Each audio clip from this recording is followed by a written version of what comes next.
আসসালামু আলাইকুম প্রিয় বন্ধুরা, তোমরা সবাই কেমন আছো? আশা করি যে তোমরা সবাই ভালো আছো। আমিও ভালো আছি।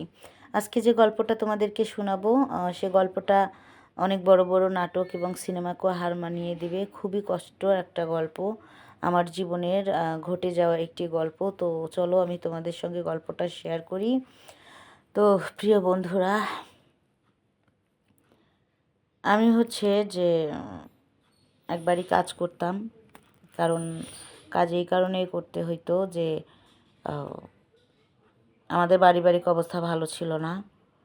আর আমার যার সাথে বিয়ে হয় সেও মেন্টাল প্রতিবন্ধী ছিল, সংসার তেমন একটা চালাতে পারতো না, এই জন্য আমাকে কাজ করতে হয়।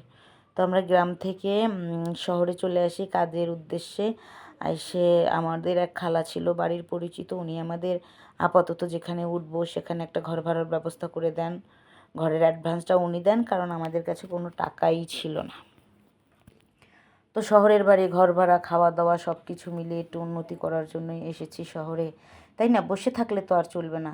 তো আমার স্বামী যেহেতু একটু বুদ্ধি প্রতিবন্ধী, ওর একটু সমস্যা, তো ও হচ্ছে বাজারে মানুষ যে বাজার করতো না, ও হচ্ছে টুকরি উবাইতো, মানে বোঝা মারতো আর কি। বাজারে বিভিন্ন লোক, বড় লোকরা বাজার টাজার করে যে টুকরিতে করে নিয়ে যায়, হাঁটায়া হাঁটায়া নিয়ে গেলে মানে কেউ যার যেমন ভালো লাগতো দিত 50 টাকা, 100 টাকা, এভাবে কোনো দিন 150 টাকা, কোনো দিন 200 টাকা, এভাবেও নিয়ে আসতো।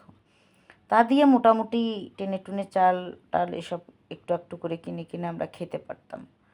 কিন্তু মাস শেষে হয়তো বা কিছুই থাকতো না, এমনও দিন যেত যে কামাই হইতো না, 1 টাকাও কামাই হয়নি। উনি যে 1 কাপ চা বা একটা পান খাবে এই ধরনের টাকাটাও রুজি করতে পারতেন না। তো যাক, এভাবেই চলছিলাম, কোনো সমস্যাই ছিল না। তো ঠেকা তো লেগেই থাকতো, এত অল্প টাকা রুজি দিয়ে কি আর হয়? 100-150 টাকা দিয়ে কি হয়? আবার এই 100-150 টাকার মধ্যেই প্রতিদিনের চাল কেনা, ডাল কেনা, মাছ মাংস তো চোখেও দেখতাম না, 3টা বেলা খাওয়া, সব কিছু মিলিয়ে কষ্ট। তো খালাকে বললাম, খালা আমাকে একটু কাজের ব্যবস্থা করে দাও না। তো খালা হচ্ছে আমাকে একটা বড় বাড়িতে কাজের ব্যবস্থা করে দিলেন। তো আমিও ওই বাড়িতে কাজ নিলাম। তো প্রথম দিন ছিল আমার কাজের ওই বাড়িতে, যে বাড়িতে আমাকে কাজ নিয়ে দেওয়া হলো। তো ওই বাড়িতে হচ্ছে আমি যেদিন কাজ নিতে যাই সেদিন যাই দেখি ওই মহিলার হচ্ছে 3টা মেয়ে। মেয়েগুলা খুব যুবক যুবক, বাড়িটা বিশাল বড়। ওই বাড়ির মধ্যে 5টা শুধু বেডরুমই ছিল, ড্রয়িং রুম, ডাইনিং, অনেক বড় বড় স্পেস, এত সুন্দর বাড়ি। হ্যাঁ, অনেক বড়, কিন্তু নোংরা টাইপের ছিল। যাই হোক, আমাকে কাজটা নিয়ে দিয়েছে। তো আমাকে নাকি মাসে তারা 3000 টাকা বেতন দিবে। তো আমাকে কি কি করতে হবে, ওই যে সাফ সাফাই মোছা এগুলা করতে হবে বাড়ি, মানে কাপড় চোপড় ধোয়া করতে হবে, ঘর বাড়ি পরিষ্কার করতে হবে, আর হচ্ছে ফার্নিচারগুলো মোছামাছি করতে হবে। এমনিতে রান্নাঘরের আমার কোনো কাজ নেই, সেটার জন্য অন্য লোক আছে ওই বাড়িতে। যাই হোক, 3000 টাকা, তো আমি ভাবলাম যে 3000 টাকা যদি কাজ হয় তাহলে তো আমার জন্য ভালোই হবে। আমাদের তো ঘর ভাড়া 1200 টাকা, তাহলে 3000 টাকা থেকে আমি যদি মাসে 1000 করেও টাকা রেখে যেতে পারি, তাহলেও মোটামুটি আমাদের একটু সেভিংসটা হবে। আমার স্বামীটা প্রতিবন্ধী। যাই হোক, আমি ওই বাড়িতে কাজে লেগে পড়লাম। কাজে লেগে পড়ার পর প্রথম দিন কাজে গেছি, 3টা মেয়ে, তো এত নোংরা, সেদিন বাড়িতে কাজ করতে খুব কষ্ট হয়ে গেছে আমার। তো আমি সব প্রথম দিন করছি কি, পুরো বাড়িটা ঝেড়েছি। ঝেড়ে সেই দিন শুধু ফ্লোরগুলোর মধ্যে মোছা মেরেছি, কোনো সাফ সাফাই করিনি। কারণ হচ্ছে আগে কাপড় চোপড়গুলো যদি উঠাই, ধুলাবালি হবে ঘরে, তখন তো দেখা যাবে যে ধুলাবালি উপরে পড়ে গেলে আবার নোংরা হয়ে যাবে না, জন্য আর ওগুলো আমি উঠাই নাই। আমি কি করলাম, সেই দিন ফ্লোর মুছে ঝাড়ু দিয়ে মুছে দিলাম, শুধু উপরটা ঝাড়লাম, ঝুল টুল ময়লা এগুলো ঝাড়লাম। ঝাড়ার পরে ওই যে 3টা মেয়ে, হ্যাঁ, ঘুরে ঘুরে, তো ওই আমি 3 ঘন্টার মতো কাজ করি। 3 ঘন্টার মধ্যে প্রায় ও 4জন ছেলে মানুষ আসলো, শুধু বলে অমুক আত্মীয়, তমুক আত্মীয়, থমুক আত্মীয়। হ্যাঁ, এক একজন একের মানে ঘরের মধ্যে ঢুকে পড়তেছে। হ্যাঁ, বলে কথা বলে, অমুক মিটিং আছে, অমুক তমুক মিটিং আছে, এইভাবে না আমার কাজের বয়স 3 দিনের মাথায় চলে গেল। তো 3 দিনের মাথায় মানে আহ, খুব ওপেন। সেদিনও দেখি কি অন্য লোক, হ্যাঁ, বাকি 2 দিন যেগুলাকে দেখলাম ওরা একজনও না, এগুলো আবার অন্য লোক। এগুলো আইসাও আবার দেখি মেয়েগুলা জড়াইয়া ধরে, হাই কেমন আছো, হাই ডার্লিং, এভাবে জড়াইয়া ধরে ধরে না রুমের মধ্যে ঢুকে ঢুকে অনেক সময় কাটায়। তো যাক, চতুর্থ দিনও কাজে গেছি। যাওয়ার পরে যাই দেখি আগে থেকে দরজা লাগা। তো আমি আবার কী করলাম, পর্দাটা সরাতেই দেখি কি দরজায় ফুটা ফুটা দিয়ে দেখতেছি, আরে বাপ রে বাপ, এ তো একবারেই ছাম্মাক ছাড়লো, মানে কি যে হচ্ছে। মানে দুজনার ভিতরে একজনারও মনে করো গায়ের মধ্যে কোনো রকম কিছুই নাই। ছেলে ছিল, ইয়াং ছেলে ছিল, মেয়েগুলোও খুব সুন্দর সুন্দর ছিল। যদিও উনি পরে জানতে পেরেছি, যদিও উনি বলেছে আমার মেয়ে, ওনার মেয়ে ছিল না। অ্যাকচুয়ালি ওনার এগুলো সবাই দেহকর্মী ছিলেন আর কি, উনি বাসায় বসে ব্যবসা করতেন।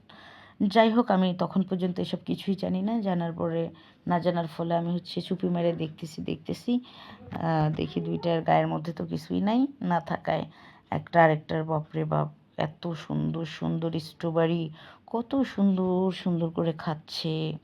হ্যাঁ, স্ট্রবেরি রাইখা আবার স্ট্রবেরির আশেপাশে সব জায়গাগুলোর মধ্যে মুখ দিয়ে কত সুন্দরভাবে খাচ্ছে। তোমরা দেখলে না তোমাদের পুরোই নেশা চড়ে যাবে। যাই হোক, খাইতে খেতে দেখলাম আবার পুকুরে চলে গেল, পুকুর খাইতেছে, খাওয়া দেখে মাথাই নষ্ট। তো আমি বাড়ি পরিষ্কার করার ছলে ছলে ছলে ছলে একটু একটু করে দেখতেছি, তো পুকুরের মধ্যে যে মানে খাওয়া দাওয়া শুরু করছে, মুখটা নামাই দিছে পুকুরে, সে খাওয়া দেখলে মাথাই নষ্ট। দেওয়ার পরে হঠাৎ করে মুখটা আবার সরিয়ে মুখটা নিয়ে গেল তোমার স্ট্রবেরি খাচ্ছে খাচ্ছে খাচ্ছে খাচ্ছে খাচ্ছে। আর হাতের যে যা যা করার সেটা তো চলতে আছে, বুঝতেই তো পারতেছো তোমরা। যাই হোক, চলার পরে হুট করে দেখলাম পানির পাইপ পানির ট্যাঙ্কির মধ্যে দিয়ে দিল, দিয়ে সেই স্পিডে পানি ঢালা শুরু করছে। হ্যাঁ, ট্যাঙ্কি তো মনে করো সেই মজা। যাই হোক, আমি দেখলাম দুইজন খুব মজা নিচ্ছে। তো ওই জায়গায় ঘুরে ফিরে ঝাড়ু দিয়ে দিয়ে দেখতেছি তো বিষয়টা আবার আমি ওই মানে বাড়ির আরেকটা মেয়ে ছিল, ওর নাম ছিল সামার সামনে পড়ে গেল, এই তুমি এখানে কী করো কী করো? আমি বললাম না কিছু করি না ফা, আমি এমনিতেই ঝাড়ু দিতাছি তো এই আশা দরজাটা লাগাই না, তাই ভাবতাছি ডাক দিমো কিনা। হ্যাঁ, কিন্তু যাক ওই দিনও আমি বেঁচে যাই। যাওয়ার পরে ওই দিনই ওখানে ওইটা দেখে আসলাম। আবার 5টা রুম বললাম তো তোমাদেরকে, তে আসতেছে আরও একটা রুম বন্ধ। কি ব্যাপার, এটাও কেন জানি বন্ধ, তো ওটা আর কিছু দেখি না। তো যাক, বাইরের সাইডে জানলা মুছতে যাই, হ্যাঁ, দেখতেছি বারান্দায় ঢুকে, এই রুম থেকে অন্য রুমে বারান্দায় ঢুকলে আরেক রুম জানলা দিয়ে দেখা যায়। তো দেখতেছি সেখানেও সেই সেম কাহিনী। কী রে বাবা, এগুলো তো অন্য লোক। যাক, ওই দিন সব দেখা দুঃখা শেষ হওয়ার পর কাজ কাম শেষ, ভয়ে আমার আত্মাটা টুকটুক টুকটুক টুকটুক টুকটুক করছে। করার পরে আমি পরের দিন এসে কাজ করতেছি, খুব আনইজি ফিল করতেছি। করার পর কাজ করতেছি একটা লোক আসছে। মোটামুটি 4-5 জন ঢুকে গেছে, তারা সবাই রুমে রুমে আছে। আমার আর বুঝতে বাকি থাকে না যে এ বাড়িতে কিছু হয়। তো যাই হোক, ওরা ওদের মধ্যে কাজ করতেছে। করার পর আইসা একটা লোক, ওই বাড়ির মহিলা যিনি ছিলেন লিডার, ওনার নাম ছিল হচ্ছে সালমাফা। সালমাফা, এই মেয়েটাকে তো আমার খুব পছন্দ, আমাকে দেখা দিচ্ছে। আমার তো হাত ঠ্যাং কাঁপতে কাঁপতে শেষ। আমি হায় হায় কী বলতেছে, না তুমি রং নাম্বারে ডায়াল করেছো, ওটা তো আমাদের বাড়িতে কাজ করে। হ্যাঁ, এদিকে আইসা আর কি ওনাকে ডাইকে এনে ফিসফিস করে বলতেছে না আমার সেই পছন্দ হয়েছে। তো আমি আবার বলছি, সালমাফা আজকে আমার শরীরটা ভালো না, আমি যাই। পরে বলতেছে, হ্যাঁ যাবে তো, কি হয়েছে তোমার? এই কথা বলতে কয় কোথায় যাবে? সালমা পারলাম আমার লাগবে। পরে এই কথা যেই বলছে, আমি তো মনে করো যে দরজা খুইলা দৌড় ভয়ে।